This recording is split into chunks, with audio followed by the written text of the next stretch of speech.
अब भौजी ना नहीं है तोर बाप भौजी नहीं है ना। चल एबरा बॉर्डर क्रॉस कर रहा जाए। आई हो दादा ई का रे हाय हाय हाय नाना देख छिना रही है आय है को फसवा दे हने निकाल सकता पहले तू हने निकाल सकता ए बाजी तू तो सोच कौन बात हो है मैं इज्जत माटी में मिला देल हने कर माई के मत बोल फसवा दे निकाल से वजन हम तो खाऊंगा खेते को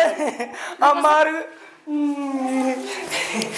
तो हनी के घर के मैं नदी के भाई बहन नहीं खे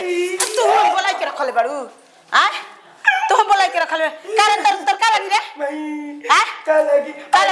अरे काफी मांगे हां बेटा काफी मांग रहा हां आय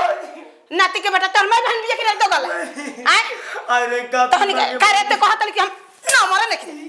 नहीं जान आय बोल बाजी हमार गलती ना रे बाजी ए भाई छोड़ द इनका के धन काट दिए छोड़ द तारे के काट के फेंकवाई में जाए कदम ए ना देखा बाजी भैया से मत कहियो अब ना करबे ये बोले ना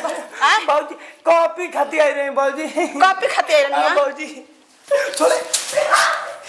यही खातिर ना बोलो ललू हां आय छिनार बनल बाड़ू मैं हमनी के ना कटवा देलू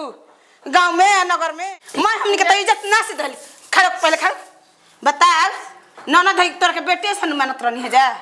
आय तोर के पढ़े विदा करत रहनी है जा जौन चीज मांगत रहनी तौन चीज देत रहनी ई बतावा हम के गांव में मुंह देखाई लग तू छोड़ले बाड़ू ना बाजी अब ना ऐसे करम कुंवारे में बनल चाहतलू माई ना देखा भैया से मत कर ना तो हम बहुत मरियो ना मार भैया से मत कहिया हम ना छिपाई हम कोनो बात भैया से ना छिपावे नी ना देखबे तार गोड़ पड़ती मत कहियो गोड़ पे गिरता पूछत रहनी त ते बतैली हिस चल पहले घर में चल गांव नगर में छत पर ताकतली से ये दादा चल छिनार घट चल ना ई बतावा ई ऐसन गलती करत तड़ू हमनी के कतल उतार भइया अच्छा हमनी के मुंह देखावे लेके रहब जा ना बाजी आज के बाद ऐसन काम ना करबू ना बना करम तार कसम खातनी हट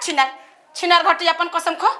हमरा अपन कसम खातनी अब ना ऐसे करम अब देख लेमनु त कटवा के आ बोरा में कसवा के खत्म कर दे ना बस बे कैसे मत करियो मामा और लफुआ संग रहतड़ू आय नतिया राही में देखत ल त हमरे के सीटी मारत रहल त हम कहन तने कि हमर नंदी संग रहता आय सीटी मारत बा तू सफियाई देत रहल कि ना बजी हम नइखी जानत ठीक बा घर से बाहर नहीं तोरा निकल के ना धाऊ बाकी अरे पार देता नहीं ना पारे के चाहिए हमारा खीस में नहीं बुझात बाकी घर से बाहर नहीं निकल के आया घर में से आंगन में